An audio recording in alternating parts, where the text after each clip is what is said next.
Johnny Dever, and I'm part of Road Rep. Our group consists of Hamza Khan, Aiden Chaudhry, Darius Foth, Evan Clopton, and our mentor, Miles Patel. Imagine this, you're on your daily commute to work when you get cut off by a terrible driver. As shown here, this pink car just nearly misses your bumper. That could cost you thousands of dollars in car damages, as well as be bad for the safety of the people inside the car. Now you could slam on the horn at this bad driver, you could flip him off, or you could approach him with a weapon. This same road rage was felt by 96% of people in 2024. But instead, you should download RoadRep. RoadRep is an app which allows users to report bad driving. As for what users see, they're going to see a login or a submit a report option. When they log in, they can enter their email, and once they're logged in, they can try to submit a report by saying their name, their email, additional information, the driver's offense, and the license plate if they'd like. This is an example of data collect. This is a report from Jason Brent. As you can see, it shows what the driver did. So in this example, he didn't stop at a stop sign. It shows when it happened. This happened on March 7th at 2:15 p.m. And it showed where it happened. These are the exact coordinates of where it happened. This data then goes into our RoadRep database, which we then sell to police. As for what police see, they're going to see a map like this. This is a map of Boston. In the green, it shows where the reports happen the least, and in the red, it shows where reports happen most often. This will give police information on where to set up so they can be most effective. Now, when it comes to a competition, we actually have very few direct rivals. One of the closest things we found was a website called licenseplatereports.com, and it's essentially a website that allows users to report the license plates of reckless drivers. However, they lack a mobile app, key features, and an effective reporting system. They roughly have 50,000 reports nationwide. Now, recently, a new web app has come out that ironically is also called RoadRep, and they also allow users to report the license plates of reckless drivers. It's a simple app, and while we respect anyone that's trying to make the road safer, they only have roughly 7 reports right now, and they lack a product vision and a path to scale. They're a nonprofit, and they don't seem to have any plans to monetize. In contrast to these competitors, our solution is far superior for many reasons. The first being that we will incorporate an audio feature into our app, which will allow users to report reckless driving without even touching their phone by using things like Siri. Additionally, we plan to incorporate dash cams, which will enhance accuracy, prevent false reporting, and increase the value of each report. And finally, RoadRep will make reporting seamless, reliable, and valuable for police. RoadRep operates in the road safety market. The road safety market includes things like traffic enforcement, which obviously ties into our app. Additionally, police often work in the road safety market, which is why we decided to put ourselves here. The road safety market is valued at around $3.7 billion. Based on this, and taking the total number of police stations in the United States at our price point, we get a serviceable addressable market of $25.1 million. Now for market share, taking our total estimated customer served in year 1, we get a market share of $17,000 or 0.07%. So for our marketing, we have been using Instagram to try to get as many users on our app and to try to generate more reports. Overall, throughout all of our posts, we have reached 1,500 unique users, and we have boosted ads showing what RoadRep is and the impact it has. So right now, RoadRep is a web app on Glide where users can use a basic demo, but eventually we want to put our app into the App Store to make this more accessible and easier for our users. So for our unit of revenue, we're going to give police stations access to all of our driver data, which means that they will get all of our reports submitted through our app, and we're going to give this to them for $350 per 3 months.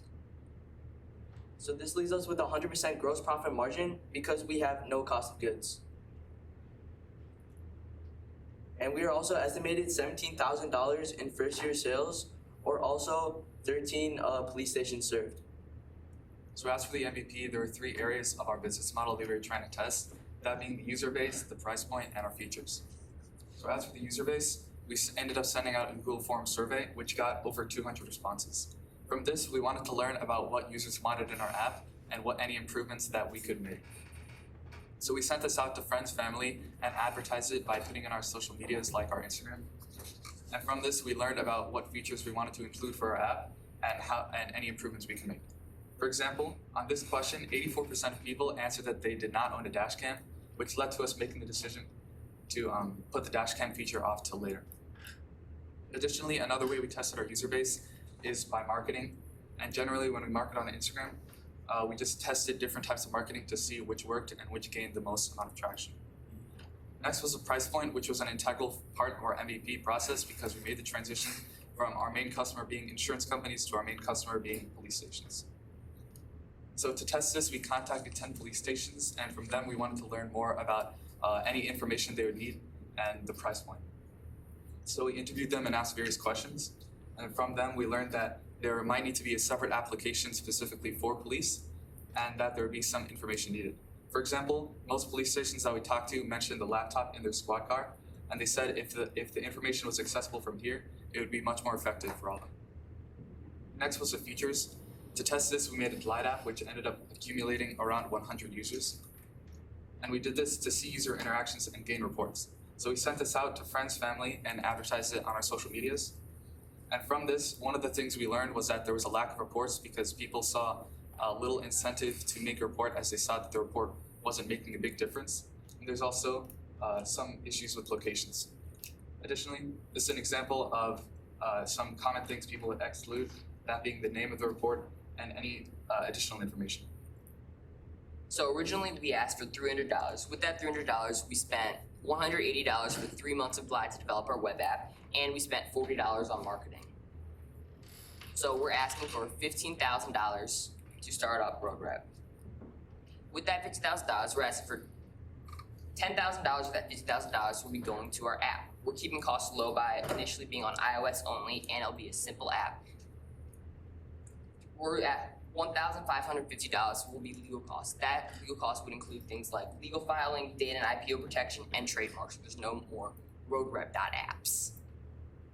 $750 will be used for marketing. We're focusing primarily on Instagram with $500, and the rest, $250, will be used on other platforms we're exploring like TikTok and X.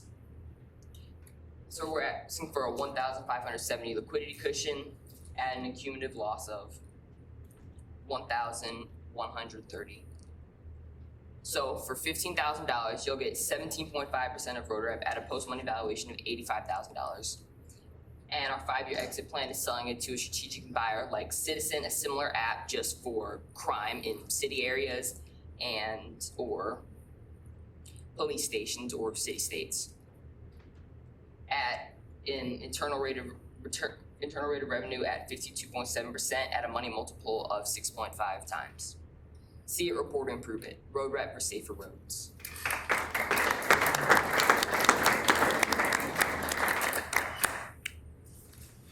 We thought maybe first time around we were had a great conversation, I remember, and we were talking about maybe turning a negative into a positive and using it for more truck drivers and saying, how am I driving? Have to be positive, have to not have accidents, have to not have people report them. What changed kind of in your thought process on maybe why not to move that way and move this way where you're reporting it to police and kind of going on that avenue? I guess the benefit to reporting to police would be that the police are basically the enforcers of like rules on the road. So if the police have this information, it would make them easier to set up in more affected areas and overall just lead to a reduce in reckless driving. But I do see what you're saying with the positive impact of basically rewarding drivers for safe driving or good driving, which is definitely something we could explore. Because then you market this more to the companies and truck driving companies to say, all right, let's see how your drivers are doing, make it more positive. You know, because I think we talked about what happens if you have the people that aren't maybe seeing the negative driving but want to get back at somebody who's just going Truck driving data is kind of like my background in industry. Telematics is deployed in like 95+% of all trucks. So it might be something that would be hard for them as they already have kind of a solution for driving behavior tracking.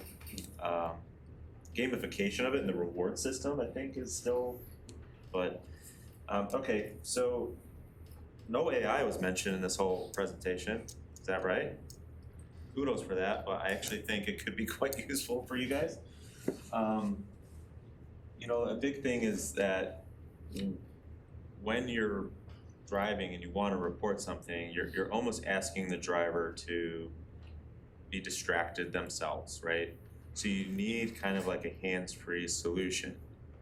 If you looked at Apple CarPlay, I mean, that's pretty ubiquitous in all new vehicles, I mean, even in the last 5-year make models, right?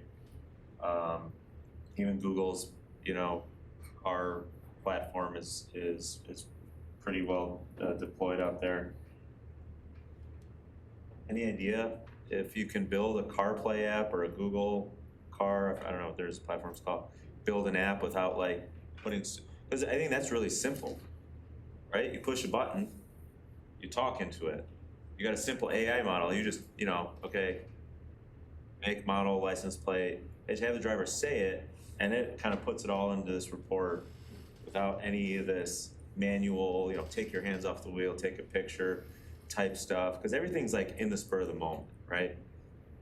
I love the idea of kind of encouraging good behavior by people knowing that this is out there, right? It's kind of like a neighborhood watch thing. People see those signs, it's like, oh, okay, there's a tight community. Maybe we'll, you know, dash cameras when this was my whole business was dash cameras, okay? The data that they have after dash cameras started becoming deployed, as far as how much insurance fraud happened, how much, you know, hit and runs and all this stuff, because people were scared. Most likely, nowadays, an accident or attempted insurance fraud will be caught on camera, and that's actually deterring the crime from happening in the first place.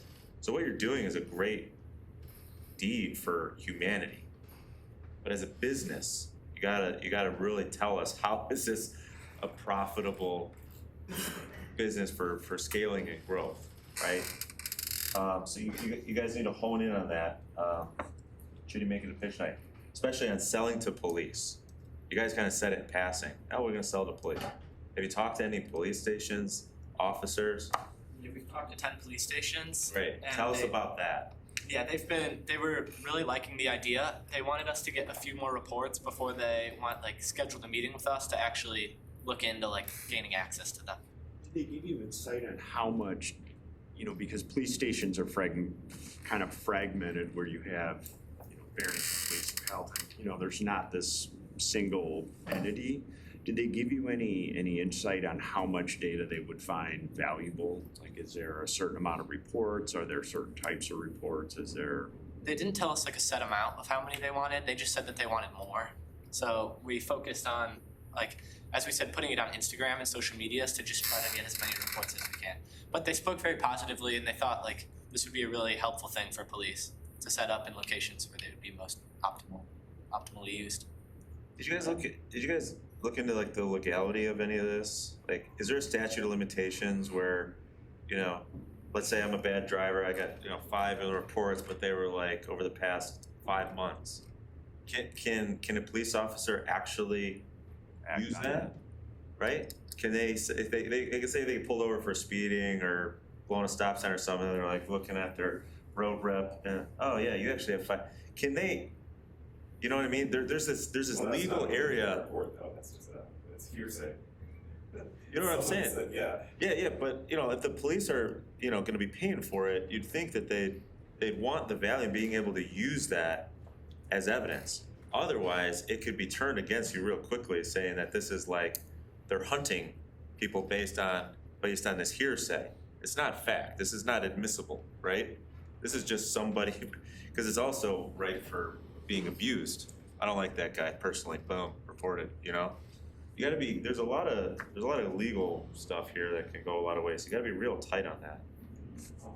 One of the things I liked is in the MVP, and you had some findings. You were talking about some of your findings, like they were reporting that sometimes they weren't, their name wasn't included, or they weren't really putting the reasons and all that kind of stuff. You noted that. How do you think you fix that? Like, it's one of the nice things about having an MVP process and iterating quickly is you identify something, you try out different solutions and you roll that out again like that. Did you have that cycle of, okay, we've identified it, change something and see if it improves? So we definitely did change the kind of reporting we made. The issue that we ran into was that we couldn't really make reports too long, because if it was too long, it was something new. And we see like a decrease in the amount of impact of looking at reports. If it's too fast, then we wouldn't have much precision. It's kind of finding that balance Between the amount of information we get and the accessibility of it to the user. So how will $15,000 change that? We definitely experiment more with how we can make the report most optimal. Not only most optimal for the user, but with the most beneficial information to the police stations also. You guys looked into, Waze and Google Maps, right? So kind of going back to the CarPlay stuff, have you ever seen you guys are drivers or your parents are drivers? There's this feature now when you're driving and it'll be like, stalled car, half a mile ahead, police reported half a mile. So stuff like that, I don't know exactly how it fits, but think about kind of piggybacking maybe stuff that's already out there and working that people already have adopted in their routine of driving, right? You're trying to interject your app into a time and an activity that's like pretty occupied. People have their routines pretty much in place.